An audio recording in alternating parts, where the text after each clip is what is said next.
Joan, it seems like people say, I don't know why they drink. I don't know why alcoholics have to drink. And some psychiatrists say, that's a good question. We don't really know. What do you say? I say we do know.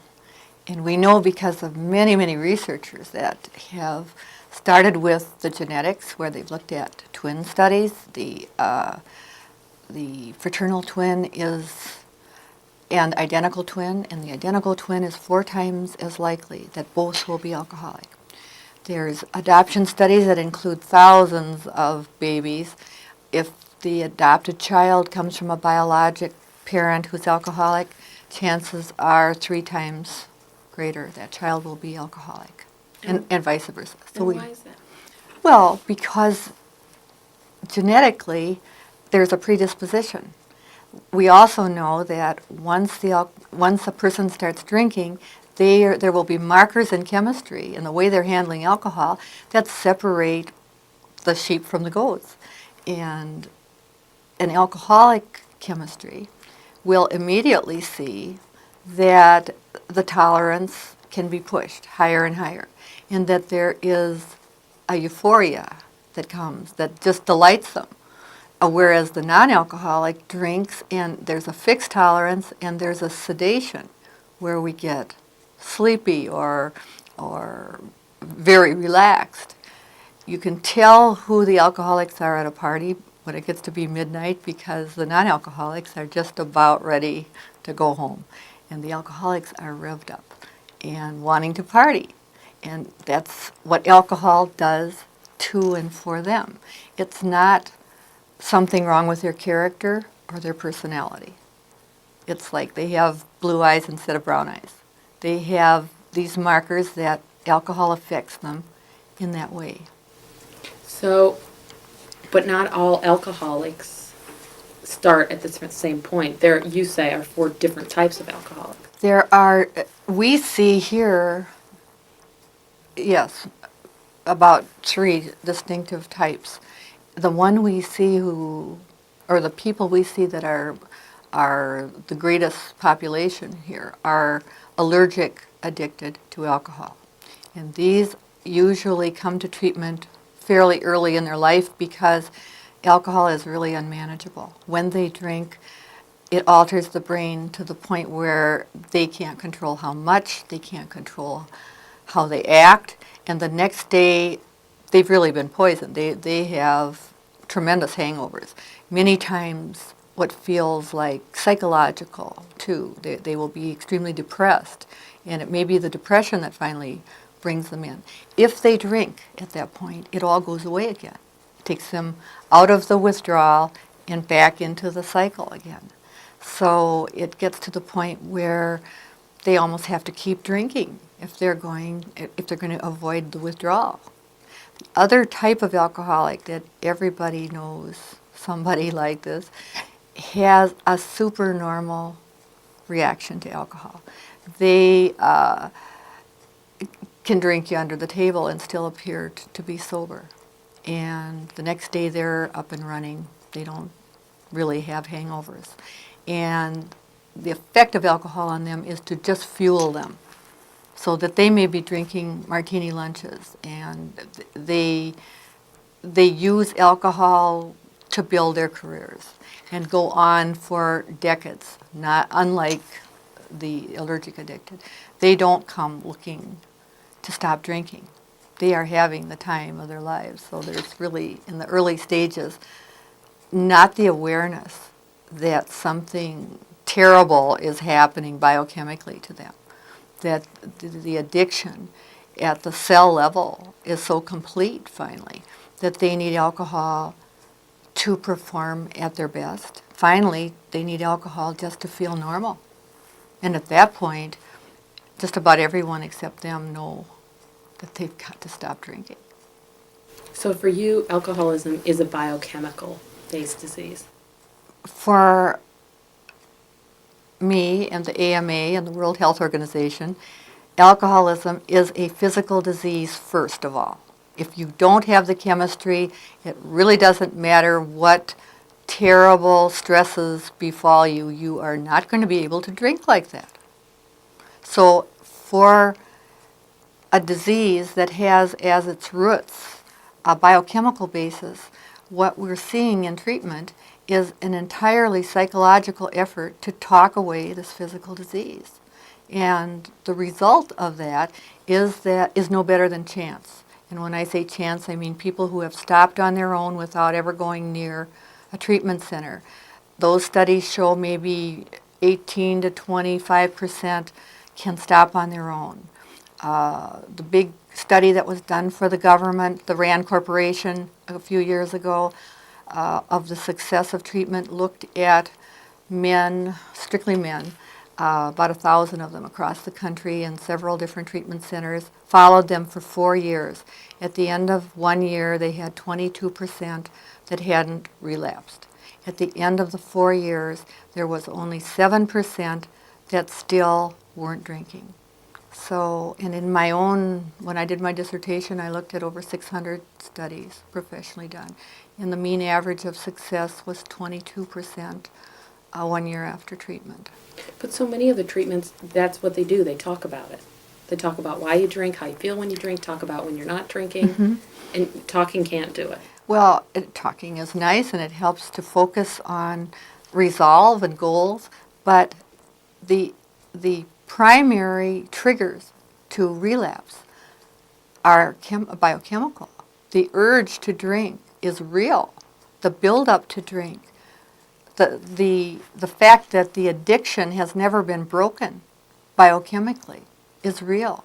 The fact that that much alcohol has altered the brain in ways where now without the alcohol they get the brunt, the full effect of the damage, the depression, the mood swings, the unstable moods, the anxiety, just the whole gamut of damage that should be part of the repair that treatment delivers, but is not. Talk can't do that.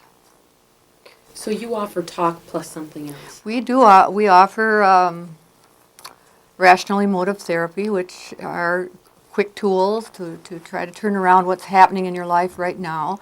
But the main focus here, besides the therapy, is to intervene at a chemistry level, shut down the cravings so that you can have some stability without thinking of alcohol every time stress escalates, and to do enough lab tests to see what the body and the brain and the central nervous system need and put that back, and to recognize the many studies that were done all the way back to Bill Wilson, the co-founder of AA, who sent to AA physicians the results of these studies that were done then, to look at the hypoglycemia that's there in alcoholics.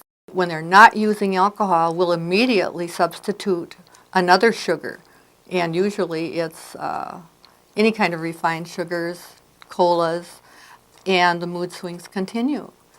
The dry drunk syndrome is what the field calls it. When the blood sugar is down, when the brain doesn't have its glucose, its fuel, and a signaling for fuel, to an alcoholic, that's get a drink rather than get a candy bar.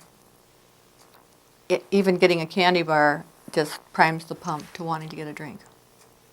So there are just some major things that can be changed biochemically for them.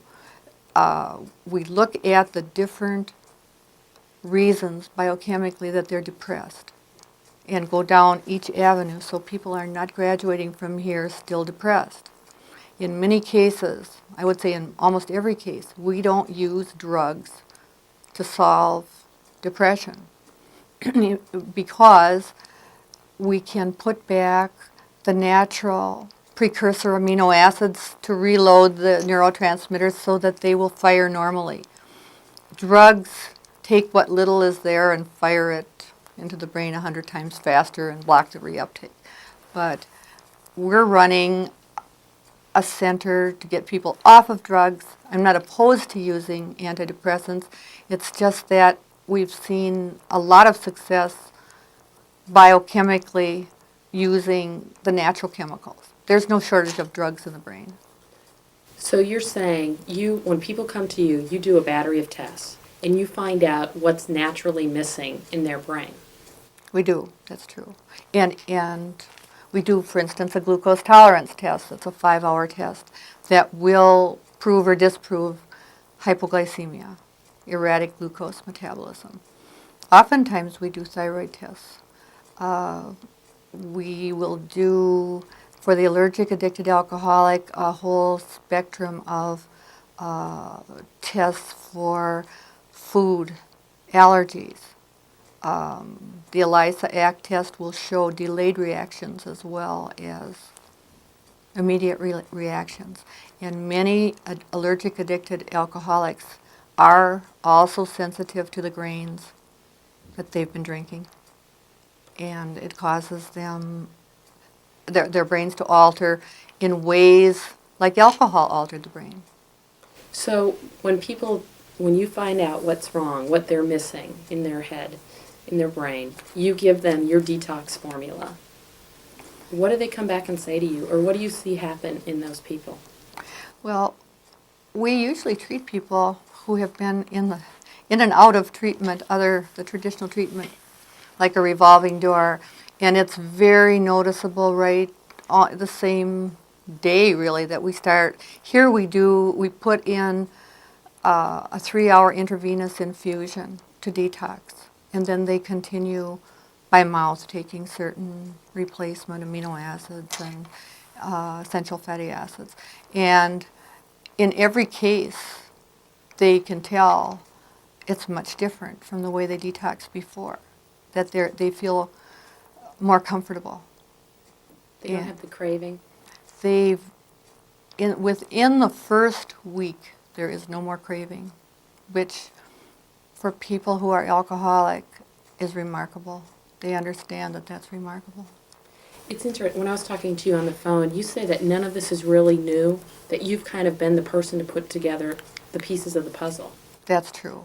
So why does it seem that the established people in the psychiatric treatment kind of programs aren't really ready to listen to what you're saying? Well, I just think it's human nature that when we've been going down the same road, that it's very difficult to get people to do things differently, to introduce a new way of looking at this problem. But we have to look differently because no one, or very few, are really recovering. So there's got to be more. It's so obvious that if after trying to talk them well for 20, 30 years, the recovery rate doesn't change, that there's a big missing piece. And you think you found the piece? A lot of scientists, researchers have found the pieces that I found. I mean, it wasn't my research, but it was my fanatical desire to find why treatment didn't work for someone in my family. Can we talk about your son for a little bit? We can, yeah.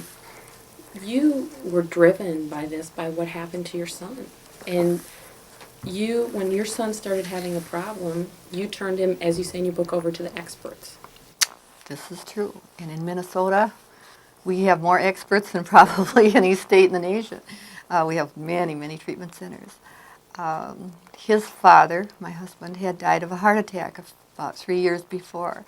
And Rob was the middle child, and he dealt with his grief by just shutting down all the things he used to like to do. He loved sports. He loved to act. He was a bright student. He started using marijuana, and he started drinking. And his drinking ability was spectacular. He had inherited his grandfather's chemistry. And interestingly enough, I had never seen that kind of thing close up before, that he, at one time, he had a bottle of vodka. He drank the entire bottle. His behavior, too, was just absurd. I mean, he was totally out of control most of the time, and I wasn't coping very well for